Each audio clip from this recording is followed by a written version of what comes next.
What's going on everybody? Yvonne here. So ayan, gets ko. Ang hirap talaga maghanap ng tamang products na ibebenta sa Amazon. Sobrang overwhelming minsan. Kapag mano-mano mong gagawin, magre-research ka pa ng iba't ibang niches, tapos i-analyze mo pa yung competition nyo, tagal ng process at kadalasan nauuwi lang sa dead end. At dito mismo pumapasok yung product research tools tulad ng Helium 10. Kasi sila yung parang nag-automate ng buong proseso para sa'yo. May features sila like Black Box, X-Ray, at price alert. Kaya lagi kang makakastay on top of your game at may make sure mo na lahat ng information ay nasa fingertips mo. Hindi mo na kailangan mano-manong i-check lahat. So sa guide na to, i-walk through namin kayo kung paano gamitin ang Helium 10 para sa product research nyo. Para makapag-work kayo smarter, not hard. So tara na, let's jump in. Ngayon, isi-share ko na yung screen ko dito. So kung gusto nyong sumabay or kahit i-try nyo yung platform for yourself, meron kaming link dyan sa baba sa description. Ngayon, kapag ginamit nyo yung link na yan, nag-opt-in kayo para sa paid version, makukuha nyo yung discounted version ng platform. Yung discount nagre-range from 10 to 20%. Pero hindi ko sure kung kailan mapopost tong video na to. Right now, may promo sila na 35% off. So, go ahead and try nyo yung code. Tignan nyo kung gagana para sa inyo. Pero kung hindi, pwede rin kayo makakuha ng 10 to 20% off. Cool. At once na kinlik na natin yan, may kita nyo, lalabas agad yung offer. So, gamitin natin yung code na EcomMastery20. Malabas agad, diba? So, make sure natin na gamitin yung code na yan sa checkout or EcomMastery10. Depende rin kasi kung anong plan yung kukunin nyo. For the first 6 months, makakakuha kayo ng 20% off sa Platinum at Diamond plan. At habang tumatagal kang gumagamit nito, bababa yung percentage ng discount to 10%. Pero applicable pa rin yun sa parehong Platinum at Diamond plan. May kita nyo rin siyang nakasulat dito mismo. So, make sure lang na gamitin nyo yung code na yan sa checkout para makuha yung discount. Pero don't worry, hindi nyo naman kailangan mag-sign up agad sa paid version. Pwede kayong gumawa ng free account. Pero syempre, mas limited yung features kapag free lang. At para makagawa ng account, kailangan natin i-press dito sa right, sign up for free sa Helium's website. At ready to roll na tayo. Ngayon, once naka-login na kayo at makagawa ng free account, ganito yung itsura ng interface niyan. Essentially, pagdating kay Helium, yung buong goal niya ay maging centralized platform para sa lahat ng bagay na may kinalaman sa product research. So kung pupunta tayo sa tools dito, may kita nyo sobrang daming options na available para sa atin. Mula sa Blockbox hanggang Product Launchpad, MyList, Cerebro, Magnet, Freedom Ticket,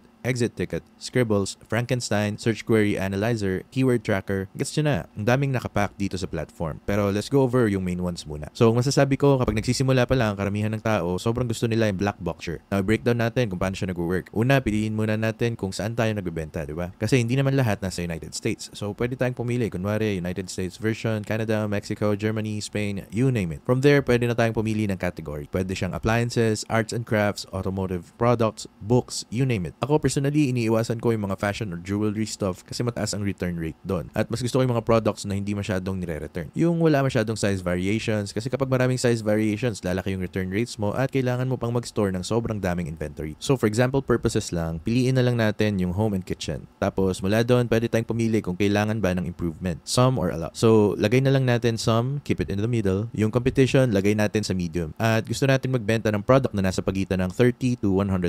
Feeling ko kasi pag over $100, sobrang big headache na yun. Big ticket item na kasi siya at that point. For monthly revenue, keep it niche, right? Ayaw natin ng masyadong malaki kasi ayaw nating makipag-compete sa mga big player. So, ilagay natin mga $1,000 to $10,000. Ngayon, ito yung simple version. Pero kung gusto nyong maging mas advanced, pwede kayong pumunta dito sa section na to. And honestly, doon ko masasabi na mas gusto kong mag-spend ng time kasi dito, pwede mo talagang i-modify yung specific price points at i-adjust yung mga settings pagdating sa reviews, ratings, or gano'n nakatagal yung posting na nandun. At dahil dito, makakakuha kayo ng mas accurate na information. So, kung mag-scroll down tayo dito, piliin natin yung appliances. Yeah. Tapos, kung bababa pa tayo dito, piliin natin yung home and kitchen. Alam nyo naman, sa Amazon, parang currency na rin ang review. At pro tip dito, huwag nyo masyadong taasan yung number ng reviews na i-filter nyo kasi kapag sobrang taas, ang kalaban nyo ay huge players na may 5,000 reviews. Like, hindi nyo na makukuha yung market share doon. So, just have it like under 50 sa number ng reviews. Review rating, try nyo ng mas better kesa sa let's say 2. Pero max na yung mga 4.2. Pero may something pa to improve upon. Bestseller rank, right? Hindi ko na-explain masyado. Pero basically, yan na yung paraan ng Amazon para malaman kung ano yung maganda or hindi. Pero pwede kayong pumili ng number dyan. Listing 8, right? Pwede kayong maglaro-laro dito. Pero tandaan, the longer na nasa market na yung product, the harder na siya to compete again. Shipping size. Again, this kind of depends sa fulfillment abilities nyo. Same thing with weights at fulfillment. Feeling ko hindi naman sobrang laki ng difference, pero pwede nyo piliin kung gusto nyo Amazon FBA or FBM. So guys, kung gusto nyo manually kayo mag-fulfill from here, pwede nyo actually piliin yung exact brand or exact seller kung ilang numbers of sellers meron para siguradong hindi siya sobrang competitive. Pwede nyo ring iselect with price para siguraduhin na hindi masyadong wild yung presyo. But once ready na kayo, na-insert nyo na lahat ng categories that you care about, go ahead and press search. Cool. And ayan, nagawa niya tayo ng list ng 200 product. And sobrang daming information dito. Pwede rin tayo mag-click doon sa specific product, kind of makita exactly kung ano siya, ano ang kasama, at kung mag-scroll down tayo, may kita natin lahat ng iba't ibang descriptions dito pagdating sa sales rank. Ano yung price, list price, mga ganun. But again, medyo niche pa to at malamang hindi nyo makukuha agad. So I would just go through sa lahat ng yan and tignan kung alin ang pinaka nag-resonate sa inyo. It's going to be a game of trial and error. Pero yung system makakatulong para ma-sort out nyo to much quicker. And now, yung second thing na highly kong isinasuggest is to make sure na makuha nyo yung Chrome extension para sa Helium 10. So punta lang kayo dito, right? Hanapin nyo yung Helium 10, make sure na makuha nyo yun. It's going to make your life a lot. And let me show you kung ano yung ibig kong sabihin. Pag pumunta kayo sa Amazon, right? Magkakaroon tayo ng maliit na widget dito na literal na mag-i-scope out at mag-work kasama natin habang nasa Amazon tayo. So kung magta-type ako ng dog toys, pwede akong pumunta dito, i-press yung X-ray at literal na i-analyze nito lahat ng related sa dog toys. Tapos ibibigay niya na sa inyo lahat ng statistic. Ipapakita niya sa inyo yung price, recent purchases, parent level sales, revenue na kasama doon, iba't ibang fees, rating, right? Ilang active sellers at overall gaano kalaki yung search volume na nakukuha, total revenue, average